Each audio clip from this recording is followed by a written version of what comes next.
Okay, this is differentiation, and these are the basic steps towards being able to differentiate a classroom.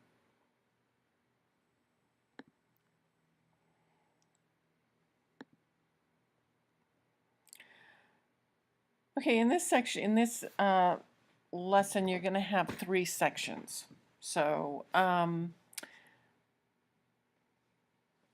what can teachers do to differentiate? Okay, so we use content, process, and product. And these are the 3 big things that you need to be sure and have in your project when you turn it in.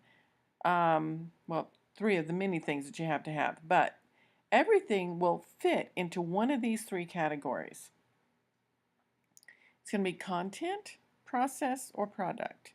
That includes your assessment. So when you think about differentiation, we want to make sure that we have resource materials at different reading abilities. And that goes across the board, whether it's math or science or language arts or social studies or PE, it doesn't matter. Whatever you give students to read, you should have it at their reading level. Not all of our students read at grade level, which means we have to have some of our reading materials at a lower level. We also might want to have some audio and video recordings. So, for example, you can do a video recording or an audio recording very easily. Now, I'm using what is called Camtasia, and that's Camtasia. Camtasia is you can get a trial version, and and the trial version lasts for a month. So my suggestion is, if you're going to do some audio recordings or video recordings like this, make sure that you have everything ready, and then just spend 1 month just doing all of them. And then you can save them and then process them as you have time later, which is what I've been doing.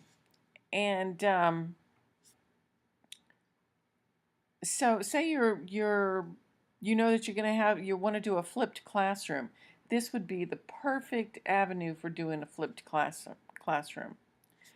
And a flipped classroom actually fits into differentiation because you're dealing with content, process, and product all at the same time.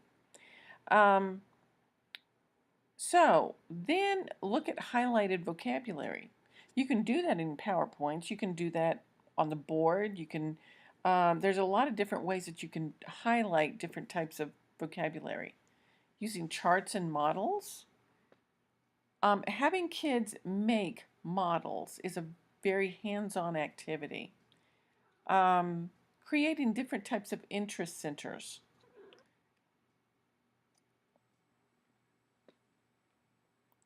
And varying your manipulatives. Now, a lot of times we think, oh, manipulatives, that's just for elementary, right? No. Anybody can use manipulative. If it's hands-on, you're having to manipulate it, okay? A lot of times we think, oh, well, only elementary school kids, they're the only ones who really use those blocks of different kinds, right? And use different types of manipulatives. Actually, I'm told that they do this in physics and chemistry and biology all the time. So we need to get past this idea that one type of activity is only for one group. We need to find ways to use them in all of our different groups.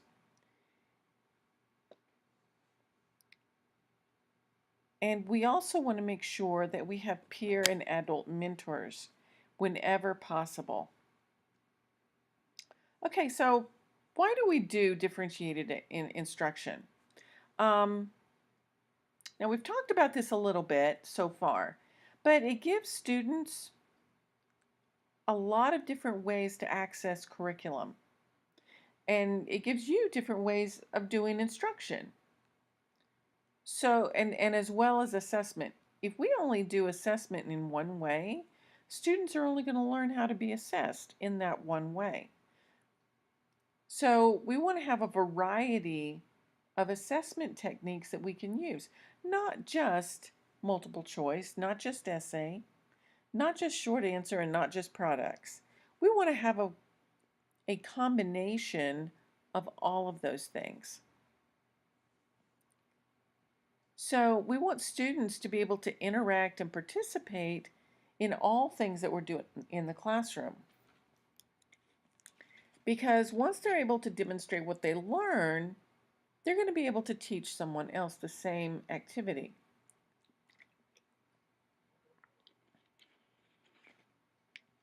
We also want to be able to understand, for them to be able to understand and take in the information.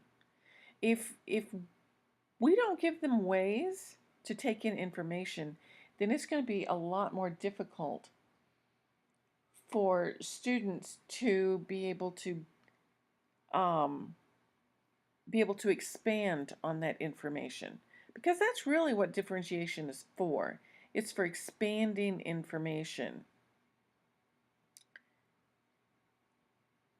And we also have to remember that when a learning task is too hard and it's not in the student's zone of proximal development, they are going to have difficulties understanding it.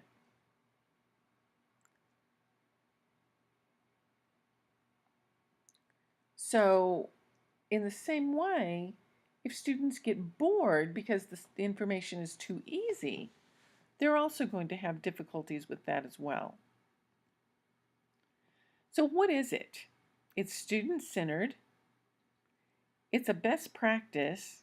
We use a lot of different approaches, which means you need to have some set activities. So everybody knows how to do a jigsaw. When you say we're going to jigsaw, everybody in the class knows what you're talking about. That means you've already taught that type of activity.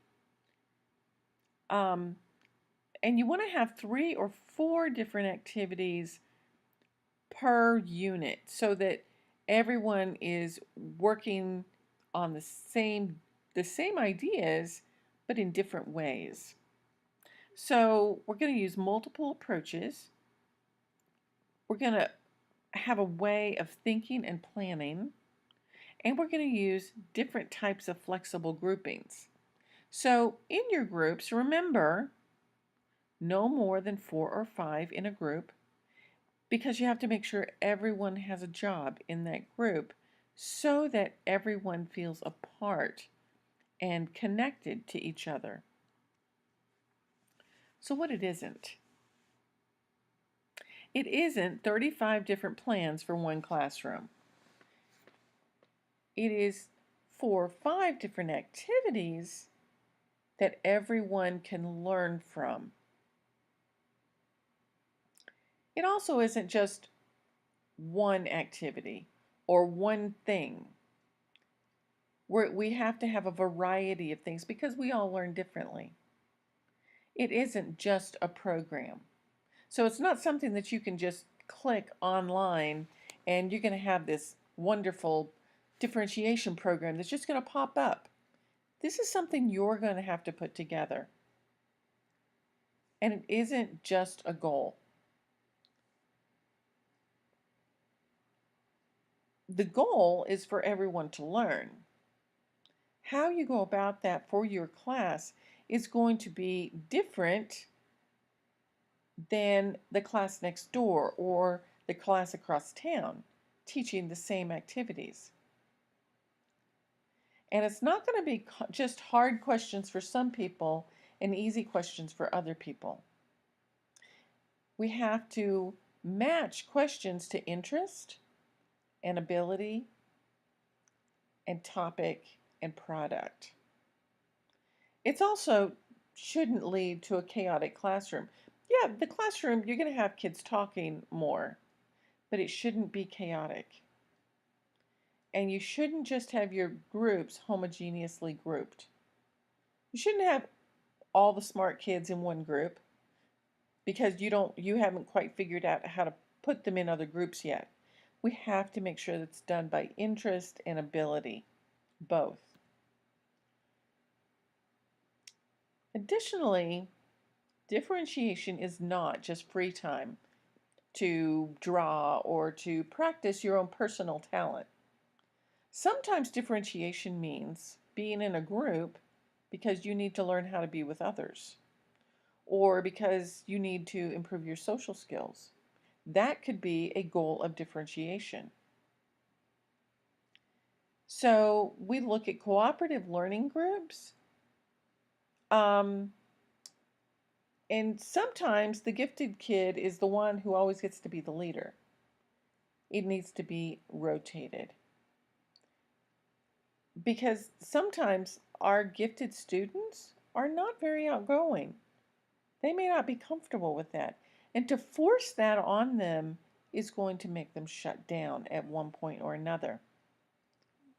We also need to look at activities that all of our students are going to be able to do. Now, we're going to expect more out of some students than others because they already know the basic information.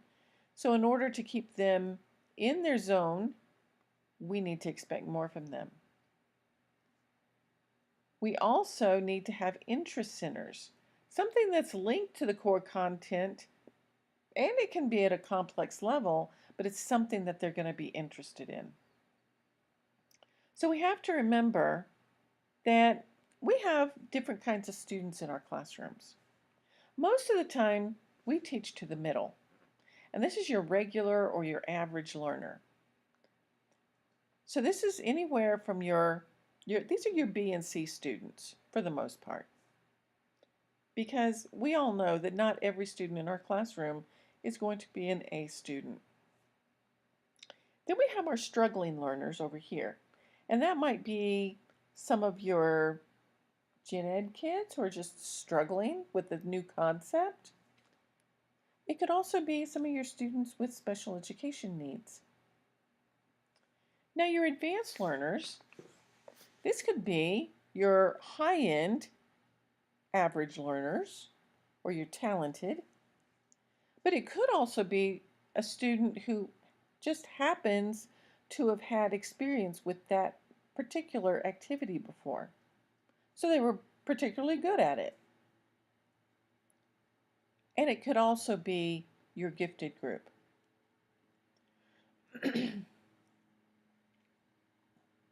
So when we think about differentiating, we also have to think about process. And this is going to kind of move us into the next section. Okay? So when we think about process, we're using leveled or tiered centers, which we're going to talk about in the third section. We want to have some interest centers, things kids are just interested in. It helps to maintain motivation. We want to have some hands-on materials and look at pacing because we want to have some things that we can take a little bit more time on and other activities that are quick because having varied pacing, we know that varied pacing helps us to maintain motivation and momentum in learning. We want to allow some kids to work alone sometimes, but we also want them to work together in partners and in triads and small groups. Because by doing this, we also build social skills. And we want to give them some choices because when kids have choices, they're more likely to buy into the learning that they're doing.